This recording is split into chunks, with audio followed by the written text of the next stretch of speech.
When I first met Emma, I thought I had found the love of my life. She was kind, funny, and had this calm presence that made everything around her feel peaceful. We met at work, bonded over late-night projects, and within a year, I knew she was the one I wanted to marry.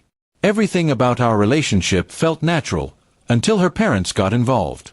The first time I met them, I could sense they were a bit controlling. Her father, Mr. Thompson, ran a small family business, and her mother seemed to have strong opinions about everything, from how I dressed to how I should speak.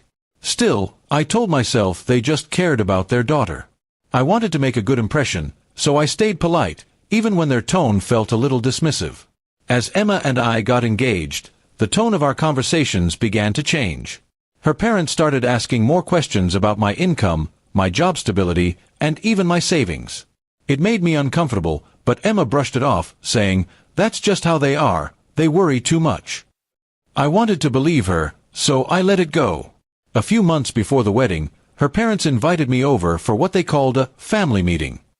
I arrived expecting to talk about wedding plans or maybe venue costs, but instead, Mr. Thompson placed a folder on the table.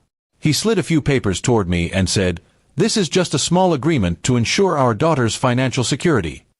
I didn't understand what he meant, until I started reading. The document stated that after marriage, my salary would be deposited into a joint account managed by her parents. They would distribute funds appropriately to cover our living expenses and ensure family stability. I stared at the words, trying to make sense of what I was reading. It wasn't a joke.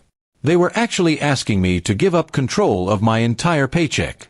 I looked up and laughed nervously, thinking it had to be some kind of misunderstanding. But Mr. Thompson's face remained serious. Mrs. Thompson smiled faintly and said, "We just want to make sure Emma is provided for. Young men these days can be irresponsible with money." My heart started pounding. I glanced at Emma, waiting for her to say something, to defend me. But she sat there quietly, eyes down, saying nothing. "Emma," I said softly, "you agree with this?"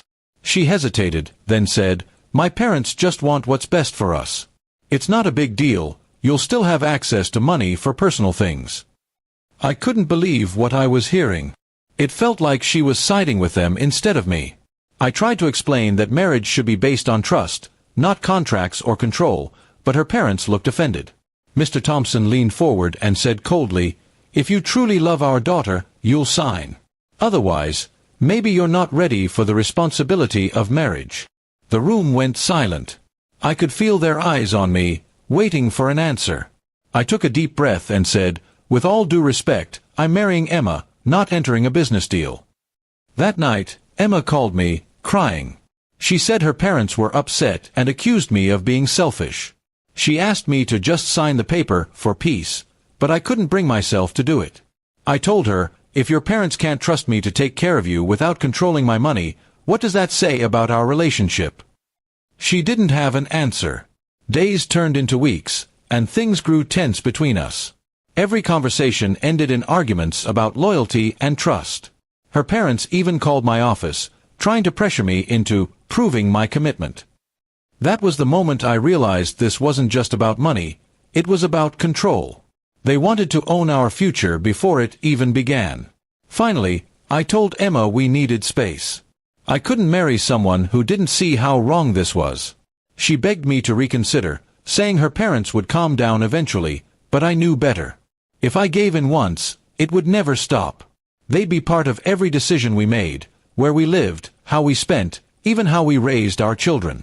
A few days later, she returned my ring. Her hands trembled as she said, "I thought love was enough, but maybe it isn't." I could see she was torn, but still too afraid to stand up to them. Watching her walk away was one of the hardest things I've ever done. Months passed, and I heard through a friend that she ended up marrying someone else, someone her parents approved of.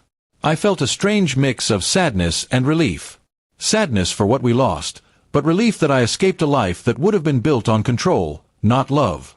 Looking back, I realize love isn't just about affection or shared dreams, it's about freedom and trust. If someone truly loves you, they don't need to own your choices. They walk beside you, not above you. And no signature on paper can ever replace that kind of bond.